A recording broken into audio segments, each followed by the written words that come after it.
Bonjour. Le présent vidéo que vous allez visualiser est consacré à la revision des principales techniques d'infiltration de substances corticoïdes auxquelles le clinicien pourrait avoir cours dans sa pratique quotidienne.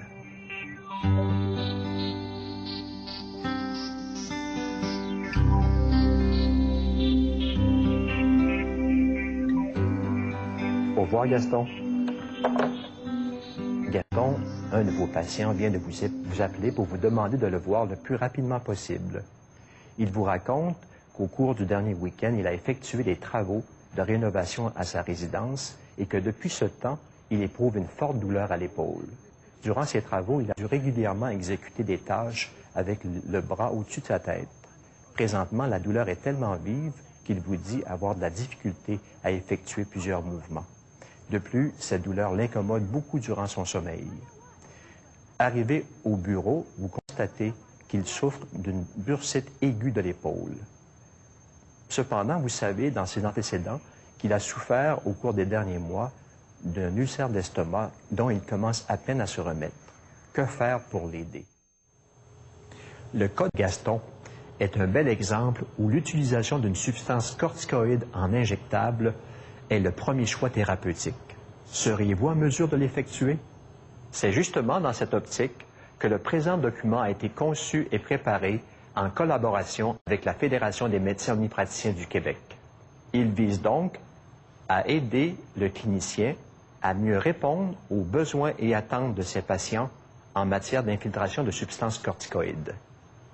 Mais avant de passer à la réalisation des techniques, il serait opportun de reviser certaines considérations ou questionnements dont le clinicien doit tenir compte avant d'exécuter ces techniques.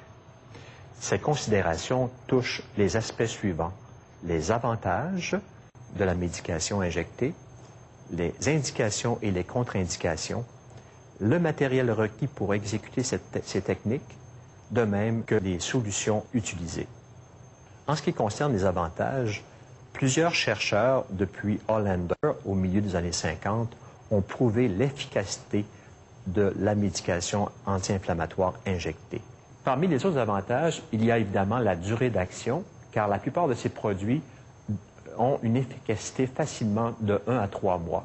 De plus, contrairement aux anti-inflammatoires traditionnels pris par la bouche, qui entraînent souvent des effets secondaires au niveau du système cardiovasculaire ou du système digestif, la médication injectée comporte très peu de risques ou d'effets secondaires. Finalement, il est intéressant de constater que le coût de ces produits, lorsqu'on les évalue sur une période minimale d'1 mois, sont facilement de l'ordre de 2 à 3 fois moins élevés que la médication anti-inflammatoire traditionnelle, comme l'illustre bien le tableau actuel. En ce qui concerne les indications, on peut dire qu'ils sont potentiellement utiles dès qu'on retrouve un phénomène inflammatoire, qu'il soit articulaire, comme dans les cas d'arthrite diverses que l'on peut rencontrer, ou dans les cas d'affections non articulaires, comme dans les situations cliniques de bursite, de tendinite ou de ligamentite. Par contre, l'utilisation de cette thérapie comporte aussi des contre-indications. Le tableau suivant les résume. La plus importante est certainement le fait de la présence d'une infection locale ou générale que le patient pourrait présenter. L'autre contre-indication importante est clairement la non-précision du diagnostic initial, ou s'il y avait, exemple, une fracture localement, bien sûr, ce serait contre-indiqué de procéder à une infiltration. La troisième contre-indication à ne pas oublier, qui est fréquente, concerne la prise d'anticoagulants. Cependant, cette contre-indication peut être considérée comme une contre-indication relative, puisque l'infiltration est une technique mineure, car on peut demander au patient de discontinuer la prise de son anticoagulant 2 à 3 jours précédant l'infiltration. Un autre point à considérer est évidemment l'utilisation du matériel pour exécuter sécuritairement et efficacement ces techniques thérapeutiques. Si on regarde la liste de matériel nécessaire pour exécuter ces techniques, on voit d'abord qu'il est nécessaire d'utiliser des désinfectants pour prévenir tout risque d'infection. Alors, on cite ici 3 produits différents, soit l'alcool, la chlorhexidine ou la povidone iodée, ou la bétadine. Idéalement, il est souhaitable d'utiliser une double désinfection avant de faire les techniques. Les gants, idéalement, devraient être stériles pour toute infiltration intra-articulaire, mais même pour l'ensemble de toutes les techniques. En ce qui regarde les solutions anesthésiques, elles sont utiles comme véhicule de transport, mais également aussi comme test diagnostique pour nous assurer que la médication est injectée au bon endroit. Les seringues, si on procède uniquement à une infiltration, pourront être de petits volumes, comme le 1 ml, 3 ml ou 5 ml, mais si on procède à une ponction, elles devront être de volume plus grand, donc 10 ou 20 ml. Ce qui est très important à souligner également, c'est le calibre des aiguilles. Il est souhaitable de toujours utiliser le calibre le plus petit possible pour réduire l'effet traumatisant des injections ou des ponctions. Si on décide de faire un prélèvement de liquide synovial, il est intéressant de se rappeler que le tube hépariné ou vert est utile pour les études en microbiologie, alors que le tube rouge ou non hépariné convient pour les études de biochimie.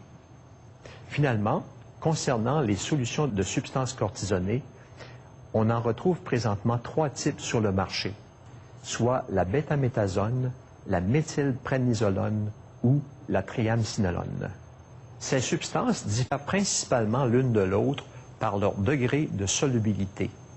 Cette caractéristique de la solubilité a un impact direct sur à la fois la rapidité d'action des produits et leur durée d'action.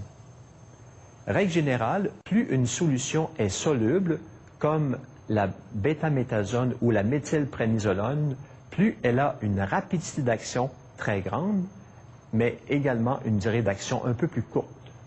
Alors que la solution contenant la triamcinolone a une durée d'action plus longue, mais une rapidité d'action plus lente. La solubilité différente de ces substances a donc un impact direct pour le clinicien dans la sélection du produit. Si un patient comme Gaston vient nous voir avec une douleur et une réaction inflammatoire sévère, il sera donc intéressant d'utiliser une solution plus soluble qui aura une rapidité d'action très grande, alors qu'une personne aux prises avec un problème chronique aura davantage intérêt à recevoir une médication injectée à action prolongée.